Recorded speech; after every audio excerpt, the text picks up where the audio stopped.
Faut-il en finir avec la Startup Nation? Bonjour Christophe Dezay. Bonjour Jean-Philippe. Christophe Dezay, je vous ai déjà reçu pour parler de votre ouvrage « La transformation numérique et les patrons », Presse des mines. Vous êtes chercheur en résidence à l'école de Paris du management, Mines Paris Tech.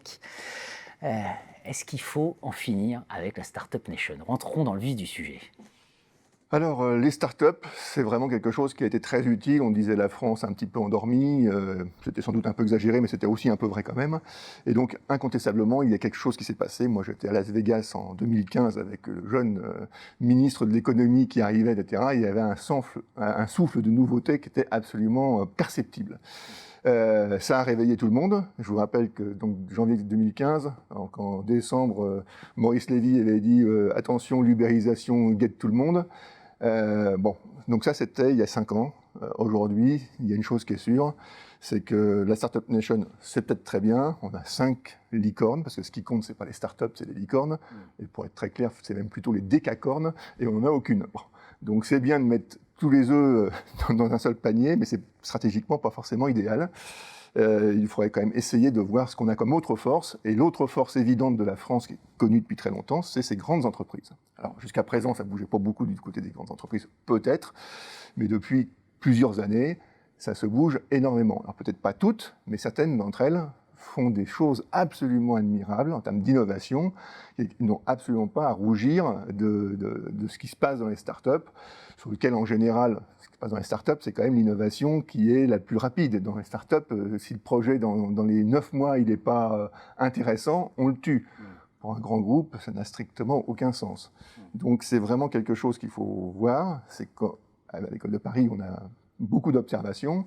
On a aujourd'hui des grands groupes, alors moi je les appelle des phénix, parce qu'ils renaissent de leurs cendres, et c'est absolument incroyable. Je pourrais en citer une liste absolument vertigineuse, mais je vais en détailler un seul exemple, c'est Orange en Afrique. Orange à travers Orange Money, il y a 15 ans c'était 10 millions de clients, aujourd'hui c'est 120 millions de clients. 120 millions de clients, c'est une croissance à la GAFA. Le panier moyen, il a été doublé. Et comment? Notamment par une innovation qui n'est pas seulement une innovation Orange d'ailleurs, puisqu'elle a été faite par d'autres. C'est tout le continent africain aujourd'hui qui, à travers l'équivalent d'Orange Money, c'est-à-dire je transfère de l'argent avec un téléphone mobile qui n'est même pas le dernier cri. Donc c'est une innovation complètement à l'envers. Et aujourd'hui, vous avez un développement, les économistes le prouvent, un développement économique en Afrique qui est en grande partie en partie substantielle due au développement de la téléphonie mobile pour tout le monde et puis du transfert d'argent, parce que le transfert d'argent, c'est aussi du stock d'argent que vous avez sur vous, dans des endroits pas très sûrs, c'est très très très utile, et vraiment c'est quelque chose d'absolument incroyable. Voilà une grosse boîte dont on ne parle pas, dont on parle mal, qui est en fait une espèce de Google, en tout cas sur la partie africaine, qui est une espèce de Google, et d'ailleurs ils sont 3, moi je les appelle les SMO, tout le monde parle des GAFA, mais là on n'en parle pas. En termes d'innovation, c'est complètement dingue, c'est une innovation frugale, c'est une innovation qui est complètement collée au terrain, qui est sur du low-tech, et qui fait un développement économique incroyable. Le développement le rend bien. Aujourd'hui, Orange est une boîte qui est pratiquement dans les 5 premières plus grosses boîtes de tous les pays où elle est, en Afrique, et où on leur demande en permanence de faire des nouvelles choses. Donc ils sont aussi dans la médecine, ils sont aussi dans la santé, ils sont aussi dans l'éducation, ils sont aussi dans l'énergie. Enfin, à partir de là, on tire un fil. Donc voilà une boîte. Pour avoir 120 millions de clients, combien faudrait-il de start-up? C'est la question qui tue, quoi. C'est la question qui tue. Une formule que j'aime beaucoup. La start-up, c'est le dernier kilomètre de l'innovation, finalement. Alors oui, ça c'est en fait la Startup Nation ou autre, qui est quand même un concept importé. Je ne suis pas sûr qu'on ait intérêt à importer un concept. C'est le financement de la partie la plus facile de l'innovation. Alors c'est la disruption heureuse, un peu solitaire. Il y a quelqu'un qui se réveille, il pitch et d'un seul coup, bon, c'est pas ça l'innovation. Enfin, ça peut être ça, et tant mieux pour ceux à qui ça arrive. Mais l'innovation, c'est beaucoup plus hasardeux, c'est beaucoup plus collectif. Des fois, c'est secret. Des fois, ça met 15 ans. Là, ce que je raconte sur Orange, ça a mis 15 ans pour arriver à ce stade-là. Donc, c'est une opiniâtreté avec des difficultés. Et c'est ça, aujourd'hui, le problème. C'est que la Startup Nation a amené quelque chose d'absolument intéressant. mais aujourd'hui, elle a un effet de bord désastreux.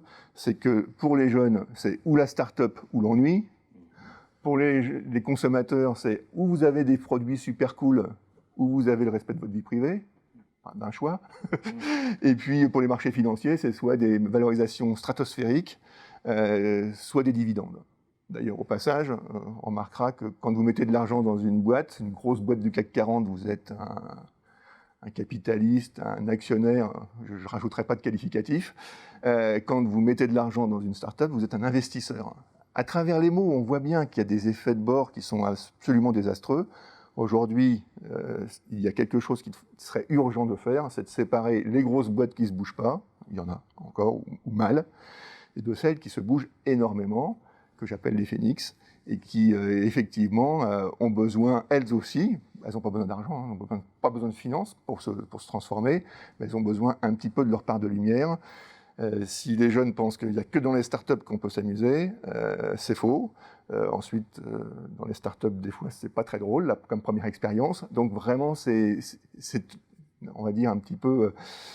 essayer de prendre un petit peu de recul sur les effets de bord qui sont très très nombreux sur cette Startup Nation, notamment sur les grands groupes. On a absolument besoin aujourd'hui de mobiliser tout le monde, de mobiliser évidemment les startups et particulièrement les plus puissantes d'entre elles, les licornes, mais aussi les phénix. Quand on est devant une table d'échecs, si on joue qu'à exception, on ne va pas aller très très loin. Et donc effectivement, la puissance de feu des grands groupes est absolument à mobiliser, sachant qu'il y a vraiment un rapport à réinventer, c'est celui qu'on a par rapport à l'innovation. La vision des startups de l'innovation est une vision étriquée, c'est beaucoup plus riche que ça. Ça ne se passe pas juste dans le garage. Mais c'est intéressant aussi. On a bien fait de valoriser ça, mais on est passé de quelque chose où le garage ne comptait pas. Il n'y avait qu'aux États-Unis qu'on savait faire ça. Donc aujourd'hui, on sait le faire. Je ne sais pas si vous vous souvenez, mais à HEC, il y a 40 ans, on a dû inventer une spécialisation création d'entreprise. Il n'y avait pas 10% des gens qui y allaient. Et puis aujourd'hui, il faudrait presque créer une spécialité grandes entreprises, tellement tout le monde veut aller dans les startups. On est passé sans doute d'un extrême à un autre. Et comme toujours, ça peut être intéressant d'avoir une vision un peu plus moyenne, un peu plus milieu.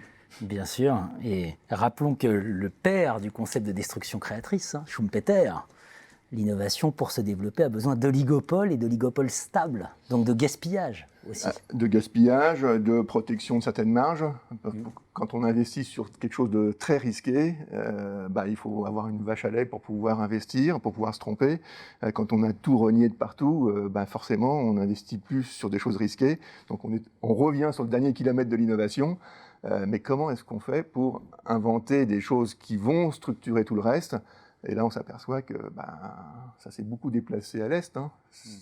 Là, en Chine, eux, ils ont aussi les startups, mais ils ont aussi des réflexions très puissantes sur les investissements à très long terme, et ils sont tout à fait organisés pour ça. Donc là encore, attention à ne pas tomber dans le piège qui pourrait avantager certains acteurs plus que d'autres. C'est la stratégie, tout simplement. Passer de la Startup Nation à la Phoenix Nation.